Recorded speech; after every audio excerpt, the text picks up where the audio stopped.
hoy vamos a ver lo que va a pasar después del mensaje que estudiamos ayer del Evangelio Eterno, donde vimos que se hace un mandato aquí de temerle a Dios, darle gloria y adorarle.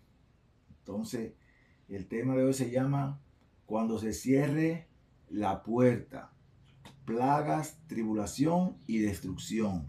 Esos son eventos que van a pasar cuando la puerta se cierre.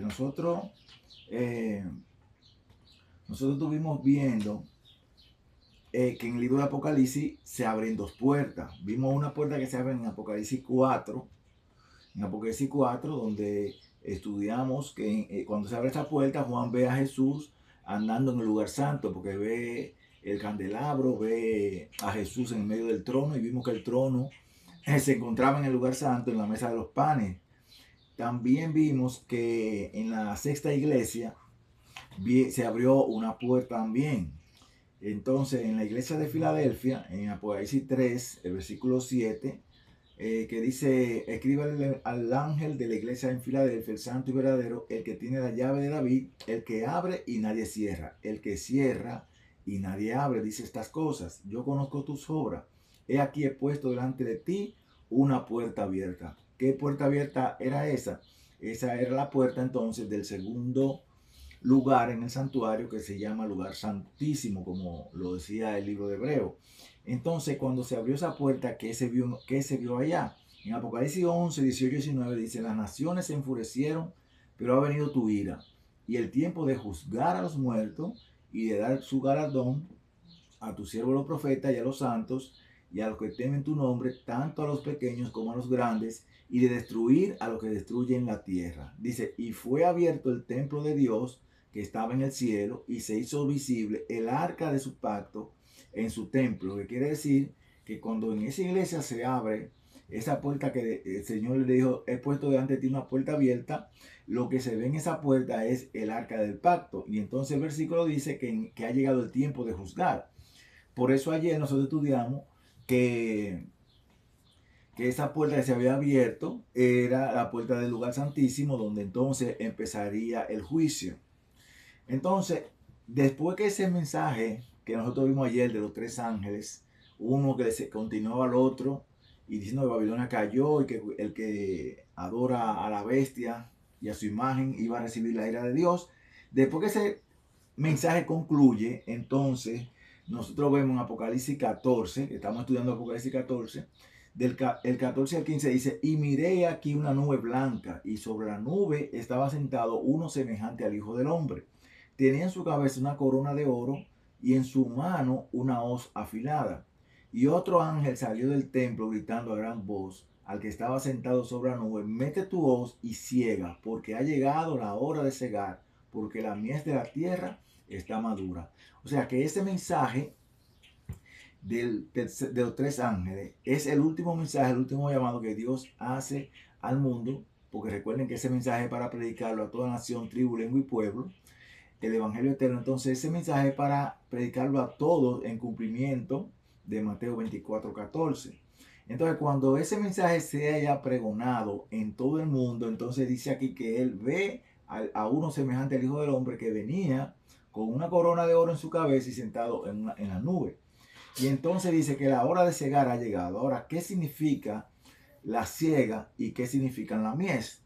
El mismo Jesús nos da esa explicación. En Mateo 3:39 dice: el enemigo que la sembró es el diablo, la ciega es el fin del mundo, y los segadores son los ángeles. Entonces, la ciega, cuando dice la hora de cegar ha llegado, es porque ha llegado el fin del mundo. O sea, después que se predica ese mensaje, lo que llega el fin del mundo, entonces ahí es que Jesús viene. Ahora, ¿qué significan la mies de la tierra? Dice que está madura. En Mateo 9, 35, 37, el mismo Jesús dice: Jesús recorría todas las ciudades y las aldeas, enseñando en sus sinagogas, predicando el evangelio del reino y sanando toda enfermedad y toda dolencia. O sea, lo mismo que se está haciendo en el último mensaje. Entonces dice: y cuando vio las multitudes, tuvo compasión de ellas, porque estaban acosadas y desamparadas como ovejas que no tienen pastor. Entonces dijo a sus discípulos: a la verdad la mies es mucha, pero los obreros son pocos. O sea, la mies entonces son todas esas personas que se le predica el evangelio, están ansiosos de escuchar el evangelio y aceptan entonces la palabra de Dios. Entonces esas multitudes que aceptan el evangelio son la mies, y cuando lo aceptan entonces dice allá que la mies de la tierra ya está madura. Esa mies, lo que madura entonces a esas personas que tienen necesidad de buscar el mensaje de Dios, es el mensaje de los tres ángeles. El fin del mensaje, ¿qué pasa entonces cuando el fin vamos a abundar un poco acerca de este fin del mensaje? En Lucas 17, 25 y 37, nosotros encontramos que Jesús nos va a decir algo aquí. Dice, pero primero es necesario que Él padezca mucho y sea rechazado. Jesús está hablándole a los discípulos de su segunda venida, pero Él dice que antes, primero, Él tenía que padecer mucho y tenía que ser rechazado por esta generación. Dice, como pasó en los días de Noé, así también será en los días del Hijo del Hombre. Ellos comían, bebían, se casaban y se daban en casamiento hasta el día en que Noé entró en el arca y vino el diluvio y lo destruyó a todo. Entonces Jesús compara su venida como en los días de Noé. Y dice que en ese tiempo ellos hacían todo normal, comían, bebían, se casaban y hacían todo hasta el día en que Noé entró en el arca. Cuando el arca fue cerrada, esa puerta del arca fue cerrada, ya nadie podía entrar al arca. Ya todo el que quedó fuera del arca estaba perdido, pero ellos no habían entendido que estaban perdidos a pesar de que ya la puerta había cerrado, ya no tenían acceso. La razón que ellos no sabían que estaban perdidos era porque todavía no había caído el diluvio. Que el diluvio cayó 7 días después que la puerta se cerró. Entonces en el versículo 28 dice, así mismo también será como pasó en los días de Lot, comían, bebían, compraban, vendían, plantaban y edificaban. Pero el día en que Lot salió de Sodoma, llovió del cielo fuego y azufre y los destruyó a todos. Entonces, el mismo evento que pasó en los días de Noé pasó con Lot. Pero ahora Jesús en Noé dice cuando se cerró la puerta, y cuando Lot habla cuando salió de Sodoma. Y aquí en ese mensaje hay dos llamados en el mensaje de los tres ángeles. Uno es salir de Babilonia, así como Lot salió de Sodoma, salir de Babilonia, y el otro es que tenían que entrar al arca. Entonces usted tiene que salir de Babilonia y entrar al arca. Entonces ya usted sabe que la profecía, habíamos dicho antes de ayer, que había un remanente que iba a surgir después de los 1260 años. Entonces ese remanente viene siendo el arca, ¿verdad? Entonces ese remanente que se le dio el evangelio eterno para predicar a toda la nación, tribu y lengua y pueblo, las personas deben entrar al remanente y salir de Babilonia. Ahí están los dos llamados: entrar al remanente y salir de Babilonia.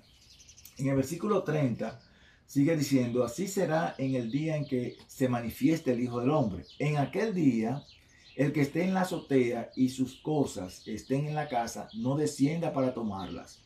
Asimismo, el que esté en el campo, no vuelva atrás. Acordaos de la mujer de Lot. ¿Qué hizo la mujer de Lot? La mujer de Lot, cuando las ciudades estaban siendo destruidas, ella miró hacia atrás y se convirtió en una estatua de sal. O sea que murió porque su corazón todavía estaba allá en la ciudad de Sodoma y Gomorra. Entonces Dios lo que nos está diciendo a nosotros, que cuando nosotros salgamos de Babilonia no miremos atrás para devolvernos atrás y entonces perdernos y recibir las plagas. En el versículo 33 sigue diciendo, cualquiera que procure salvar su vida la perderá, y cualquiera que la pierda la conservará. Os digo que en aquella noche estarán dos en una cama, el uno será tomado y el otro será dejado. Dos mujeres estarán moliendo juntas, la una será tomada y la otra dejada. Estarán dos en el campo, el uno será tomado y el otro dejado. Respondiendo le preguntaron, ¿dónde, Señor? Y él dijo, donde esté el cadáver, allí se juntarán los buitres. Entonces, aquí, en el primer tema que nosotros estudiamos de la introducción a la profecía, nosotros vimos que estos símbolos de la cama representaban a los dos grupos de los muertos, uno que iban a ser resucitados y otros que cuando resuciten en la segunda resurrección serán para perdición. También vimos que las dos mujeres representan dos iglesias que van a ser la iglesia que obedece a Dios y las iglesias que no obedecen a Dios. Son dos grupos. Y también estarán dos en el campo. Vimos que el campo era el mundo y que uno será tomado y otro será dejado. Significa que el tiempo, en ese tiempo, el mundo va a estar dividido en dos, lo que sirven a Dios y lo que no sirven a Dios. Ahora, en ese tiempo, así como los días de Noé, tiene que pasar una tribulación. Vimos que Jesús dijo que primero él tenía, antes de venir, tenía que padecer mucho y ser maltratado. Pues entonces, lo mismo pasa. La tribulación, nosotros leímos ayer en Apocalipsis 15, Apocalipsis 13:15, que dice, también le fue permitido dar aliento a la imagen de la bestia, para que la imagen de la bestia hablase e hiciera que fueran muertos todos los que no la adoraran, a la imagen de la bestia.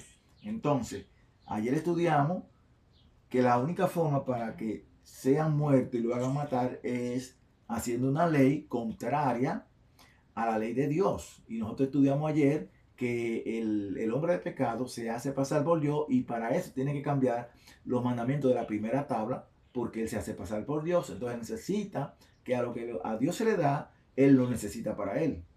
En Juan 15, 18 y 20 dice, si el mundo os aborrece, sabed que a mí me ha aborrecido antes que a vosotros. Si fuerais del mundo, el mundo amaría lo suyo, pero ya no sois del mundo, sino que yo os elegí del mundo. Por eso el mundo os aborrece. Acordado de la palabra que yo os he dicho, el siervo no es mayor que su señor. Si a mí me han perseguido, también a vosotros os perseguirán. Si han guardado mi palabra, también guardarán la vuestra. Entonces Jesús está diciendo aquí, no está diciendo que la iglesia no va a pasar por tribulación. Aquí dice Jesús que si a él lo persiguieron, a vosotros también os perseguirán. Porque él dice, el Señor, el siervo no es mayor que su Señor. Entonces Jesús está advirtiendo de que la iglesia, y se lo está diciendo a sus discípulos, que si a él lo persiguieron, a ellos, si igualan su palabra, también lo van a perseguir. O sea que nosotros no estamos libres de una tribulación. En 1 Tesalonicenses 3 y 4, el apóstol Pablo confirma esto. Dice, para que nadie sea turbado en medio de estas tribulaciones, porque vosotros mismos sabéis que hemos sido puestos para esto. O sea, nosotros hemos estado puestos para la tribulación, para ser atribulados. Porque cuando aún estábamos con vosotros, os predecíamos que habríamos de sufrir tribulaciones, y así ha acontecido, como bien lo sabéis. Entonces, el Señor no nos dice a nosotros que vamos a vivir, después que aceptamos a Jesús, sin tribulación. Ahora mismo no hay una tribulación porque todavía la herida mortal de la bestia no ha sanado, pero está en el proceso de sanamiento. Cuando esa herida mortal se sane, que la iglesia se una entonces con los reyes de la tierra, entonces volverá entonces y ahí volverá a haber persecución. Ahora, yo quiero que nosotros tomemos un ejemplo de una historia de las que vimos. Vimos en Esther, vimos una historia, vimos historias en el libro de Daniel, pero yo me voy a enfocar para esto de la tribulación y del tiempo de angustia, la historia que vimos de Naamán, de Amán y de Mardoqueo. Pero antes de eso, yo quiero que nosotros leamos Eclesiastés 1, 9 y 11. Eclesiastés 1, del 9 al 11 dice, lo que fue, eso será. Y lo que ha sido hecho, eso se hará. Nada hay nuevo debajo del sol. ¿Hay algo de lo que se pueda decir, mira, esto es nuevo? Ya sucedió en las edades que nos han precedido. No hay memoria de lo primero, ni tampoco de lo que será postrero. No habrá memoria de ello entre los que serán después. Entonces, aquí en Eclesiastés nos está diciendo que ya lo que pasó va a volver a pasar. Y nosotros vimos tres historias en imperios diferentes, con reyes diferentes que se repitieron. Vimos que con Nabucodonosor, con el Babilonia, ¿verdad? Con Medo Persia y también con Amán, que fue también en el reino de los persas. Entonces, vamos a ver esta historia. Recuerden que en el primer tema yo les dije que nosotros debemos tomar en cuenta las historias de la Biblia para entender la profecía, pero también hay historias de nuestra historia que no están en la Biblia, que son idénticas porque se repitieron. Pero vamos a tomar esta que está en la Biblia, porque nuestra base de interpretación es la Biblia. Esther 3, 12. Ya los capítulos antes de ahí, nosotros lo habíamos estudiado.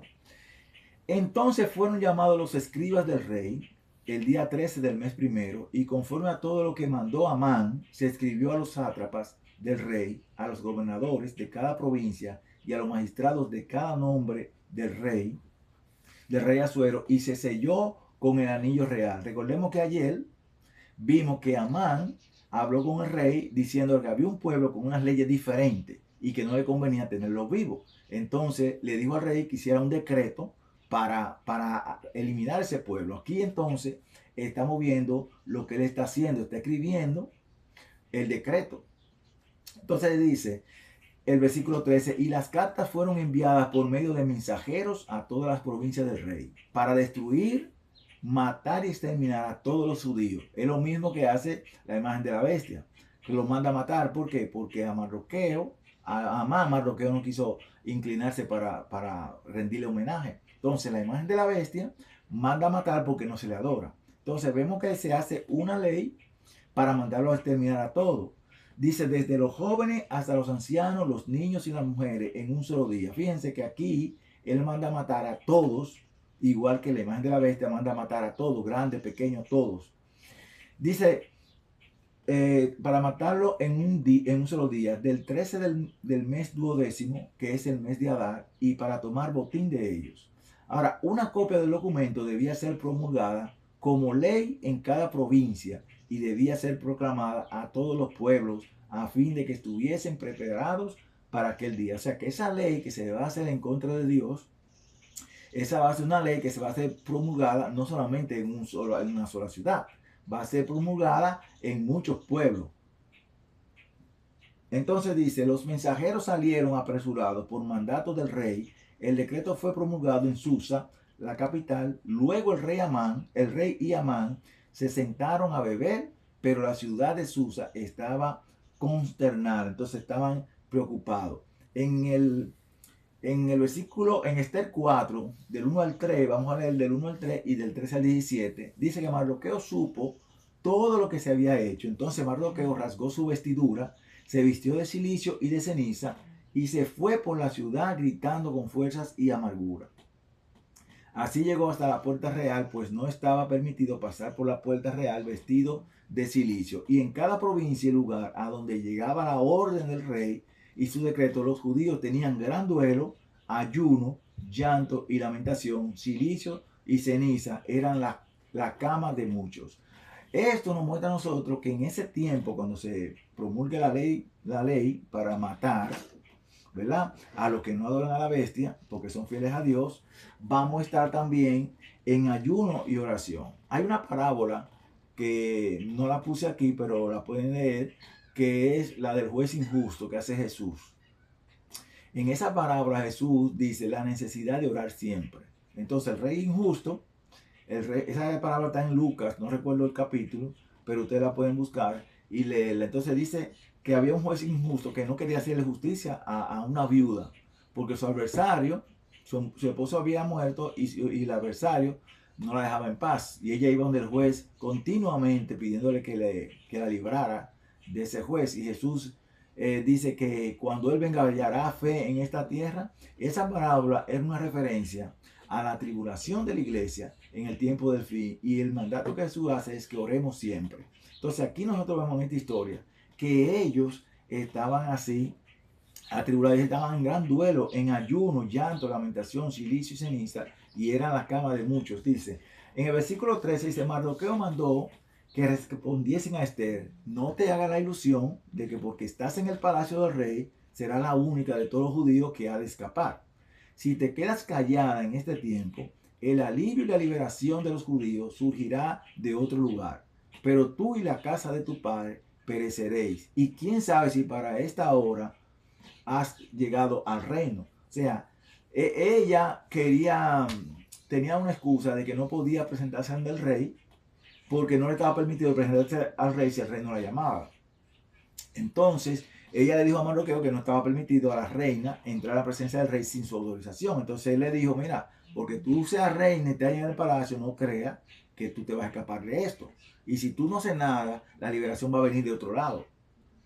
Esa es la fe que tenía Mardoqueo. Entonces Esther dijo que respondiesen a Mardoqueo: ve, reúne a todos los judíos que se hallan en Susa, y ayunad por mí, no comáis ni bebéis en 3 días, ni de noche ni de día. Yo también ayunaré con mis damas, e iré hacia el rey, aunque no sea conforme a la ley, y si perezco, que perezca. Entonces Mardoqueo se fue e hizo conforme a todo lo que Esther le mandó. Y sabemos, esa historia muy bonita, ustedes pueden leer el libro de Esther, y usted va a encontrar si eso es una historia semejante a la que va a pasar en el fin del tiempo. Vemos que ellos tuvieron un tiempo de angustia después que se hizo el decreto para matarlo, pero ellos oraron a Dios, hicieron 3 días de ayuno y el Señor los liberó. Ahora, Jesús dejó una señal para huir, una señal para huir, y nosotros estuvimos hablando de las 70 semanas, y Jesús en Mateo 24, 14, 15, el 20 al 23 dice: y este evangelio del reino será predicado en todo el mundo para testimonio a todas las razas, y luego vendrá el fin, que fue el mensaje que ayer estudiamos, el evangelio eterno. Entonces Jesús dice que el evangelio va a ser predicado a toda nación, a toda raza, y luego vendrá el fin. Entonces él dice: por tanto, cuando veáis establecida en el lugar santo la abominación desoladora, de la cual habló el profeta Daniel, el que le entienda. Eso se aplicó en las 70 semanas, pero tiene una segunda aplicación, como leímos en Eclesiastés, que lo que pasó volverá a pasar. Tiene una segunda aplicación. Entonces el Señor dice: orad pues que vuestra huida no sea en invierno ni en sábado. Ahora, ¿cuál será esa señal? Cuando se imponga la ley, todavía no decreto de muerte, pero cuando se imponga la ley contraria al cuarto mandamiento que vimos, que la marca de la bestia concuerda con una oposición al cuarto mandamiento de Dios, que es santificar el sábado, cuando veamos que se hace una ley contraria a ese mandamiento, entonces esa es la señal para nosotros huir de las ciudades.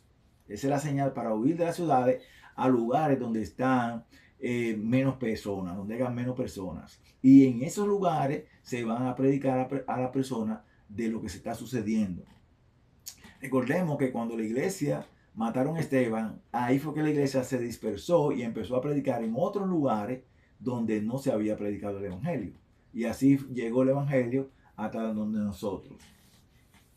Entonces dice: orad pues que vuestra huida no sea en invierno ni en sábado, porque entonces habrá gran tribulación, como no ha habido desde el principio del mundo hasta ahora, ni habrá jamás. O sea, esa señal, cuando se ponga la ley, entonces dice aquí que entonces habrá gran tribulación. Cuando se imponga la ley, entonces nosotros vamos a orar para en esa huida no sea en invierno ni en sábado. Por lo menos aquí en Estados Unidos saben que hay nieve. Imagínense que se imponga una ley que haya que huir con nieve, con ese frío. ¿Entiendes? Y allá en Jerusalén había nieve en invierno y eso, por eso Jesús le dice eso, y que no sea en sábado, porque el sábado era el día donde se reunían para adorar a Dios. Si aquellos días no fuesen acortados, no se salvaría nadie, dice el Señor. Pero por causa de los escogidos, aquellos días serán acortados. Entonces, si alguien os dice: mirad, aquí está el Cristo, o está acá, no le creáis. Entonces, dice Jesús que en esos días de tribulación, esos días van a ser acortados por causa de los escogidos. Y nosotros estudiamos que los escogidos, vimos que es la iglesia, que el apóstol Pedro dice: no, linaje escogido, nación santa, pueblo adquirido por Dios. Y Jesús también dijo que Él fue que los escogió a ellos. Nosotros vimos entonces que la iglesia en ese tiempo son los escogidos. En Mateo 24, 26, el Señor sigue diciendo: así que si os dicen: mirad, está en el desierto, no salgáis. Eso en medio de la tribulación. Si a ustedes le dicen: mira, está en el desierto, no salgáis. O mirad, está en las habitaciones interiores, no lo creáis. O sea, eso es en la misma tribulación. Y en este tiempo que se dice que va a venir en secreto, o que ya viene un espíritu, no le creáis, dice el Señor. Porque así como el relámpago sale del oriente y se muestra hacia el occidente, así será la venida del Hijo del Hombre. Entonces, la venida de Jesucristo, todo el mundo la va a ver. Porque donde esté el cadáver, allí se juntarán los buitres. Entonces, vamos a ver qué es la ira de Dios. Muchas personas creen que la ira de Dios es la gran tribulación. Y por eso dicen que la iglesia no va a pasar tribulación, porque somos libres de la ira. Pero cuando nosotros leemos esos versículos que dicen que somos libres de la ira, dicen que la ira cae sobre los desobedientes. Entonces, somos libres de la ira porque porque somos obedientes, no porque desobedecemos. Entonces, la ira cae sobre los desobedientes. Ahora, la ira de Dios va a caer cuando la puerta, así como el arca se cerró, como Lot salió, la ira de Dios va a caer cuando la puerta se haya cerrado. Y lo vamos a ver ahora.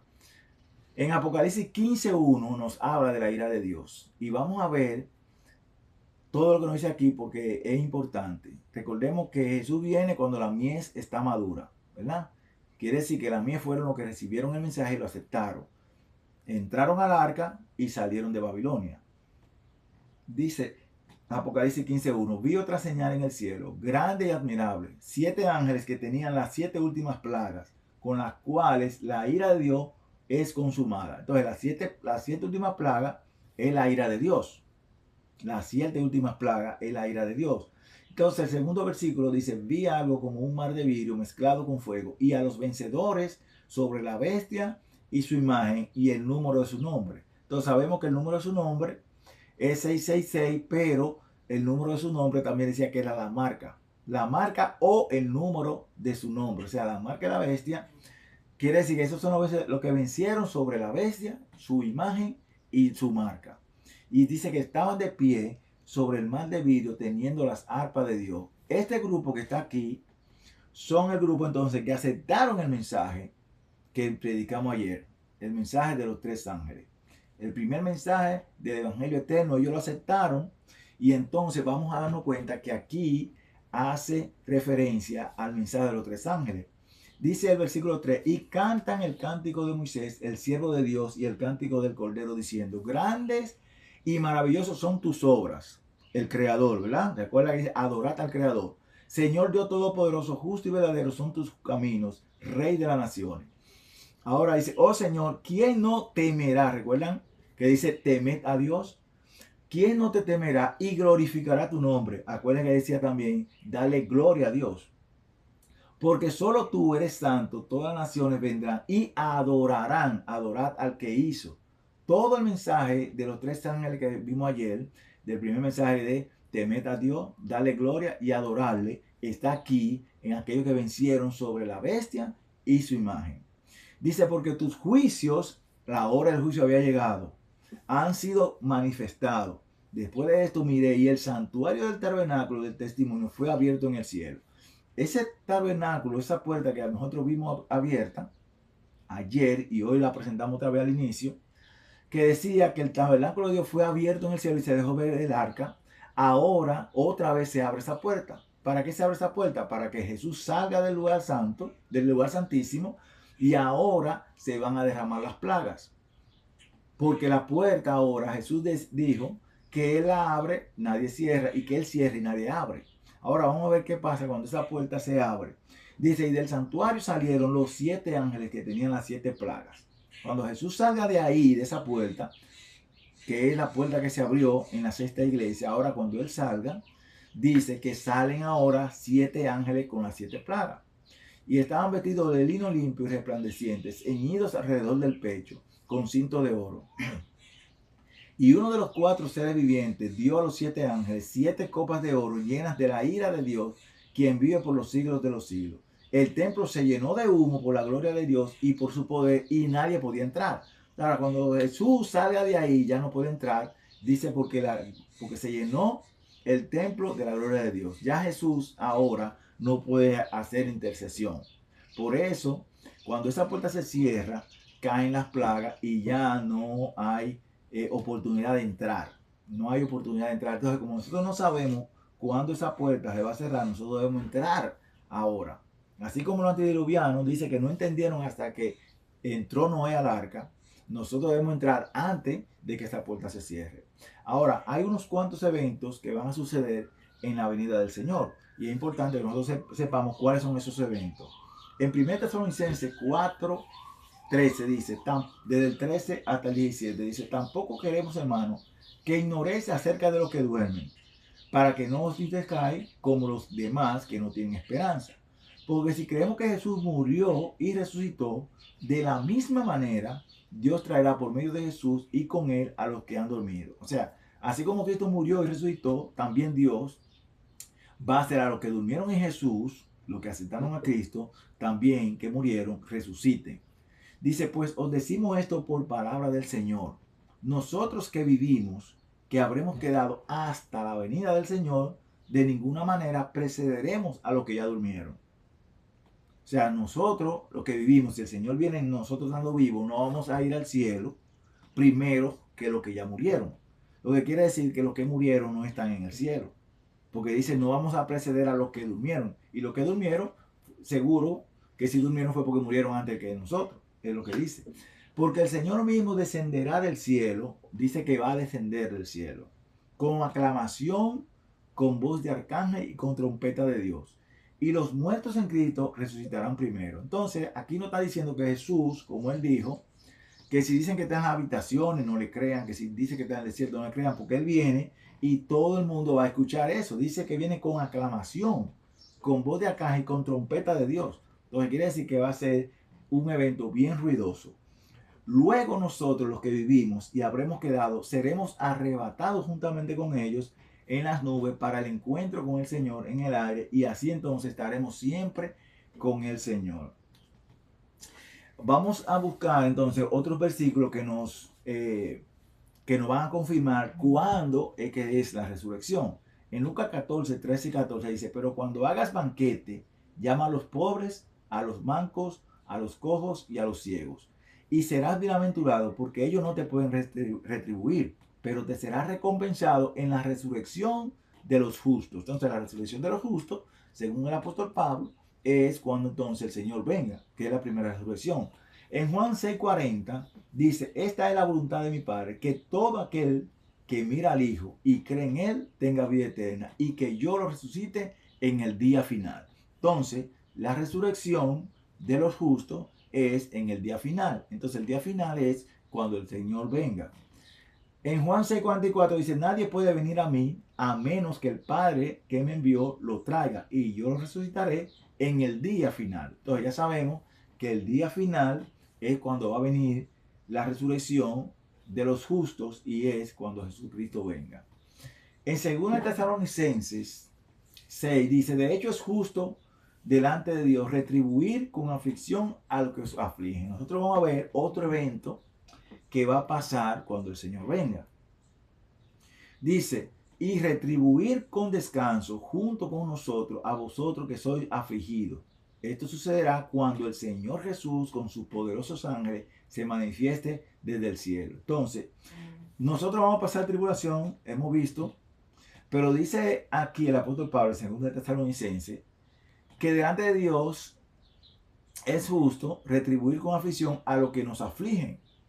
Pero ese descanso dice que Él nos lo va a dar cuando el Señor se manifieste con sus ángeles de poder. O sea que mientras estemos aquí, no es que Dios va a sacar la iglesia para que no pase por tribulación. No, aquí dice que eso va a suceder cuando el Señor se manifieste. Mientras Cristo no se manifieste, nosotros vamos a estar aquí en la tribulación. Dice, se manifieste desde el cielo en llama de fuego para dar retribución a los que no han conocido a Dios y a los que no obedecen al evangelio de nuestro Señor Jesús. Por eso el evangelio eterno trata de obediencia. Por eso el temer a Dios tiene que ver con guardar sus mandamientos. Y el darle gloria como vimos ayer, reconocer que Dios es el único que nos puede salvar, y cuando nosotros pecamos, reconocer que somos pecadores. Ellos serán castigados con eterna perdición, excluidos de la presencia del Señor y de la gloria de su poder. Cuando Él venga en aquel día para ser glorificado en sus santos y ser admirado por todos los que creyeron, porque nuestro testimonio ha sido creído entre vosotros. Y segunda de Pedro 3, 10 y 11 también nos dice lo que va a pasar cuando el Señor venga. Dice, pero el día del Señor vendrá como ladrón. Entonces, los cielos pasarán con gran estruendo, los elementos ardiendo serán deshechos, y la tierra y las obras que están en ella serán consumidas. Ya que todas estas cosas han de ser deshechas, ¿qué clase de persona debéis ser vosotros? En conducta santa y piadosa. Entonces, todo esto donde nosotros vivimos, andamos, dice aquí, que van a ser desechos, todos los elementos van a estar ardiendo el día que el Señor venga.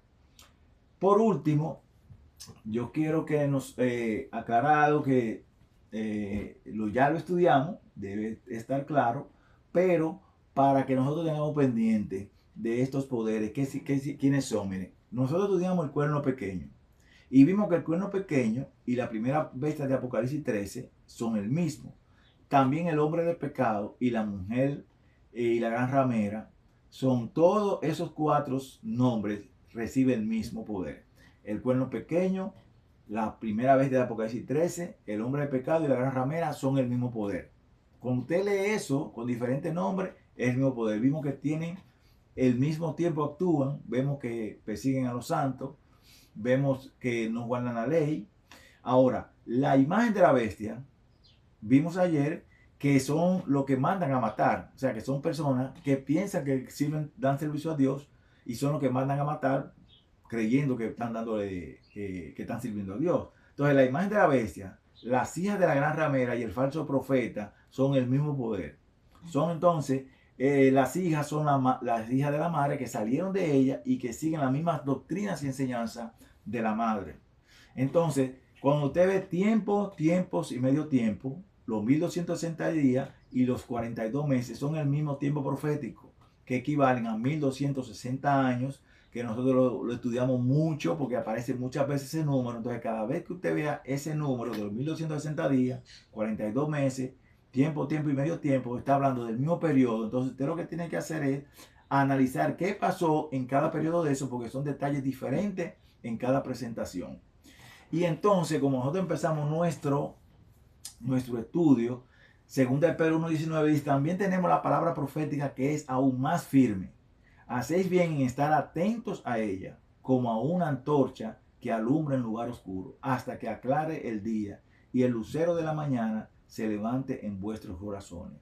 Y hay que tener muy en cuenta, antes que nada, que ninguna profecía de la Escritura es de interpretación privada, porque jamás fue traída la profecía por voluntad humana. Al contrario, los hombres hablaron de parte de Dios, siendo inspirados por el Espíritu Santo. Por eso, en esta semana de profecía, nosotros solamente usamos la Biblia para que ella misma sea quien interprete los pasajes bíblicos, las bestias, los tiempos y todo eso. Entonces, este es el último tema. Ahí sabemos que cuando este mensaje ya termine a toda la nación, tribu, lengua y pueblo, entonces el Señor Jesucristo va a venir, pero se va a cerrar una puerta. Y hoy el llamado es a que si usted no ha salido de Babilonia, si está en Babilonia, tiene que entrar entonces al remanente que salió después de la persecución de los 1260 años, para que él pueda estar en el arca cuando la puerta se cierre. Que el Señor le bendiga. Este ha sido el tema de hoy.